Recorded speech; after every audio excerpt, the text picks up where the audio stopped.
I've heard from Ukrainian people and from families that they think around 7,000 women and girls have been sexually assaulted or raped since the war. I met with some of the survivors of these atrocities. And I don't want to re-traumatize you because this is very personal to you because you've lived that life.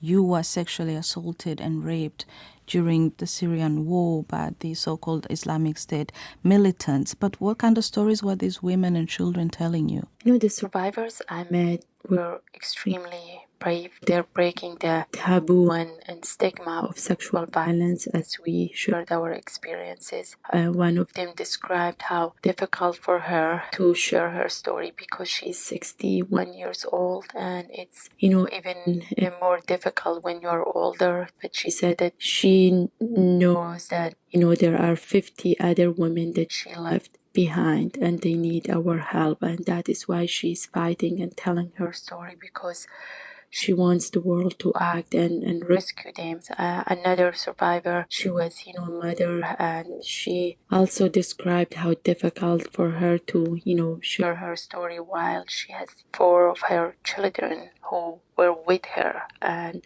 saw what happened to her. But she feels this is only way of getting over the trauma and what happened to her. She wants to share with the world, just as I did, almost 9 years ago when ISIS attacked us. I think it's so difficult to talk about rape and sexual violence. There is just so much shame and stigma, but they are so determined to share their stories, to make sure that the world see what happened to them as a war crime and not just as a side effect of this war. Nadia, people listening might be just asking themselves, where does she get the courage to sit and hear these stories, having had the same happen to her? So where do you get this courage from? When you go through something like this, you just don't want to see it happening to other women and girls ever again. And I could not just sit in a refugee camp and forget about what happened to me and other survivors. I could not wait and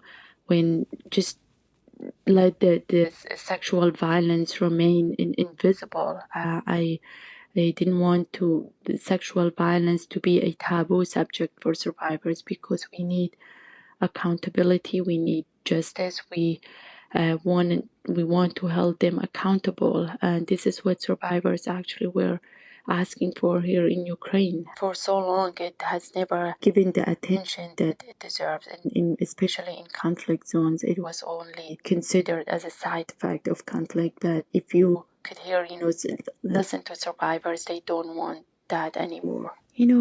Rape and sexual assault are one of the oldest and yet least talked about crimes committed in conflict zones.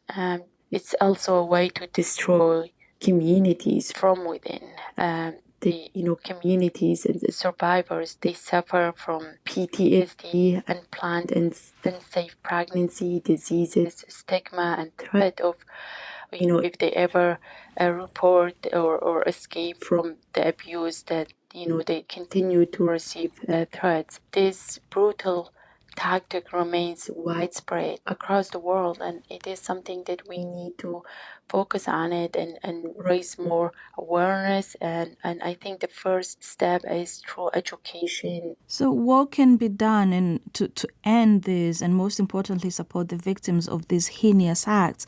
Because your co-Nobel Peace Prize winner laureate Dr. Denis Mukwege from the Democratic Republic of Congo. He's a leading gynecologist and rights activist in the country. He said once that sexual violence in a war is a form of torture and a way to terrorize a population. So how do we help, or what kind of help do we give to those, as societies, what kind of help do we give to those survivors of these acts? One of the first things is accountability. It's not difficult to bring perpetrators to justice, especially when you have all the evidence. But what is difficult is to find the political will to hold them accountable. Reparations are really important for survivors to be able to move forward and rebuild their lives. And this is what Dr. McQuaig and I have been doing through the Global Survivors Fund. Reparations could mean different things to different survivors. It could be psychological support, shelter, or cash, or any support, because their experiences are different, and when we talk to them, their needs are also different.